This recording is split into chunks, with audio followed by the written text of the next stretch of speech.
All right, we're back at Slick's. What's going on, Slick? What up, Jersey Nick? All right, so I got some stuff in, not everything.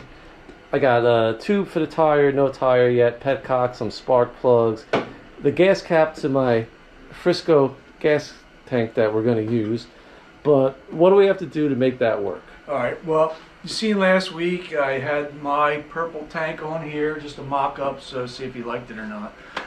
But like I said last week, when you mount these tanks, they want to live right on the backbone of the bike.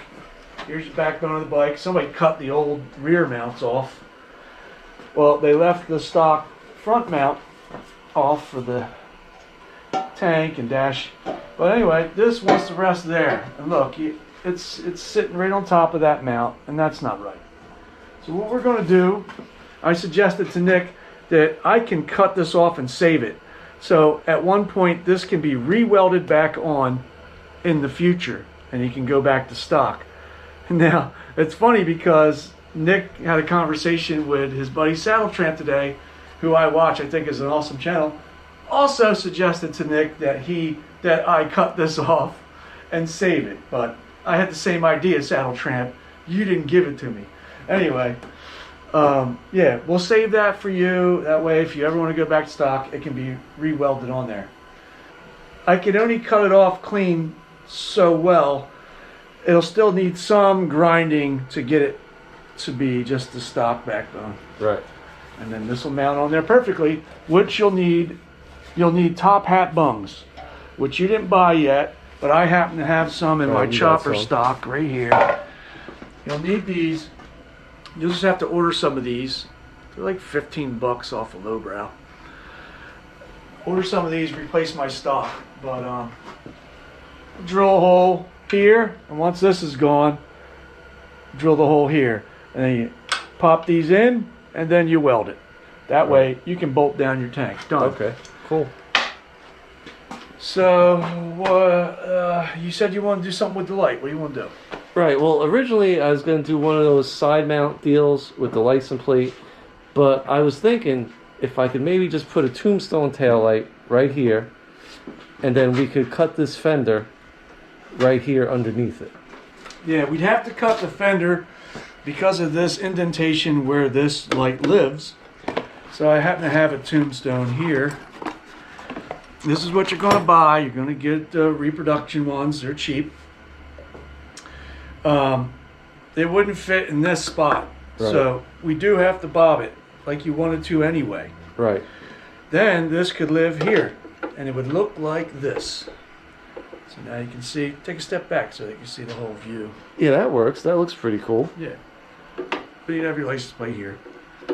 But we'll run new wires from your brake light switch all up under here to pop through a hole. We got here the new brake light switch to hook up, all that. So, all right, cool. That's a good idea.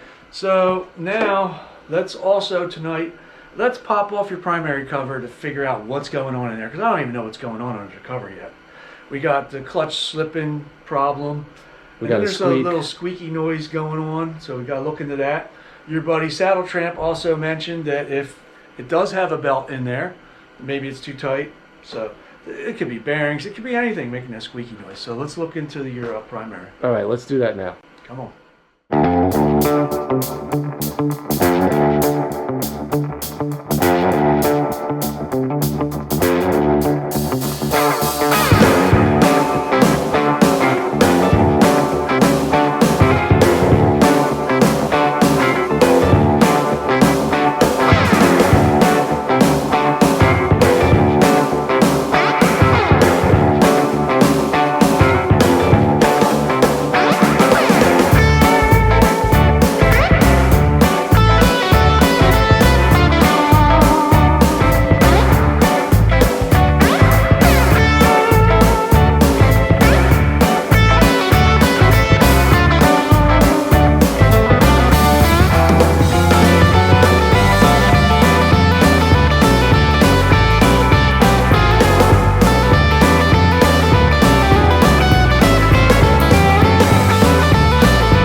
All right, So we got the primary cover off, and it has a belt for primary, which is a good thing.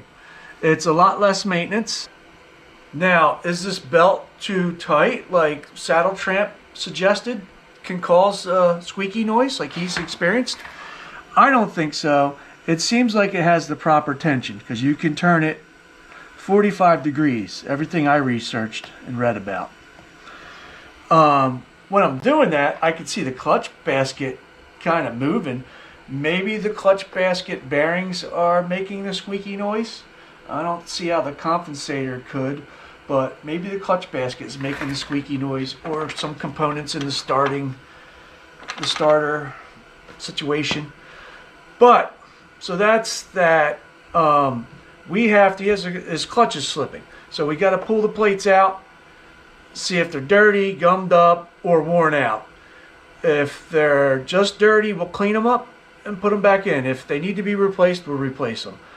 I mean, there's a whole lot of tension on the spring nuts, so maybe they're worn out. Who knows? We're going to get into it. We're going to pop this off. So, oh, real quick, I kind of had a feeling it had a belt in here because the primary cover, the derby cover, is vented, and you can't enclose a belt drive. They need air to keep them cool. That's why you see them on choppers with open primaries. So you had the derby vent. It's all vented. That's allowing air to get in there to cool it. And it looks like somebody in the past has cut your inner primary. They notched this whole thing out. I would only assume to allow air to get up in there too, to help that out. Okay. So just can't run them enclosed, they'll overheat. But all right, we got to dig into the clutch and see what's going on in there. All right, cool. All right, we're going to take a little break from the Shovelhead stuff because I haven't been on a motorcycle, which feels like an eternity. It's probably been a little bit over a month. But the rock salt's off the roads. It's New Year's Day when I'm filming this, not when you're watching this. You're watching this later, so I hope you had a happy New Year. But we're going to take Lola for a ride because I'm starting the year off right with some much-needed wind therapy. So let's go for a little spin on Lola before this rain comes.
All right, we're back at Slickhead Custom Cycles. Another cold night here somewhere in South Jersey. Let's see what Slick's been up to while I've been gone. What's up, Slick? What up, Jersey Nick? What's going on, man? What'd you do this week while I was gone? Well, last night I drilled the holes in your backbone. I got the bungs in the backbone just so I could mock it up. I didn't weld them in yet. I still got to do a little more grinding and shaping. And then I got to weld them. But just to mock it up, put it in there just so you can see how it looks. Check it out. All right, cool. Looks good. Looks pretty badass. I like it. I like it. Step back. Let them see the whole view.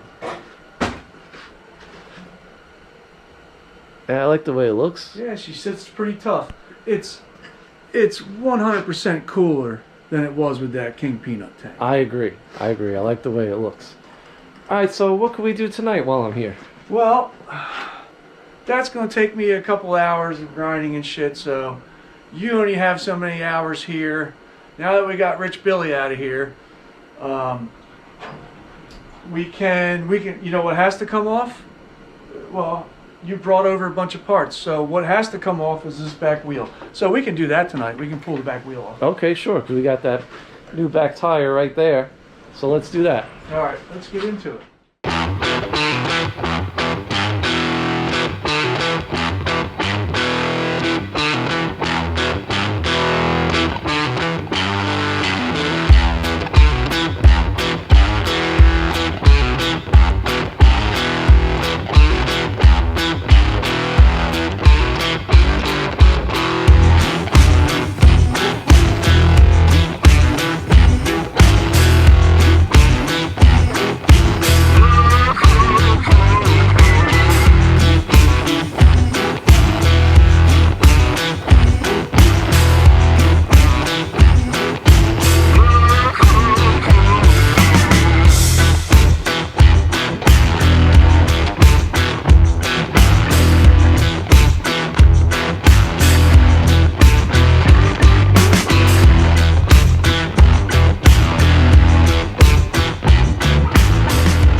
All right, we got the back tire off. Slick let me do most of that myself because I never took a back tire off before.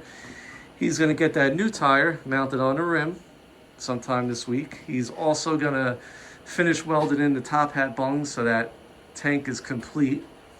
And that's what we got until I get here next. As usual, thanks a lot, Slick. All right, Nick, I'll see you next time. Sky, say goodbye, everybody. You're on Jersey Nick's channel. That's a good channel to be on. Here, say goodbye. Give me the paw. Give me your paw. All right, good girl. All right, Nick, see you later. All right, take it easy, Slick. All right, guys, hope you enjoyed that video. As usual, big thanks to Slickhead Custom Cycles for helping me with this Shovelhead project. Make sure you go over to his channel, check out his videos on this little Shovelhead build or whatever you want to call it. Thank you to Hippie's Chopper Corner, Saddle Tramp, two other guys that have been giving me support through this whole endeavor. As usual, thanks for watching Jersey Nick Moto. I'll see you in the next one. Keep your head on a swivel out there. Later.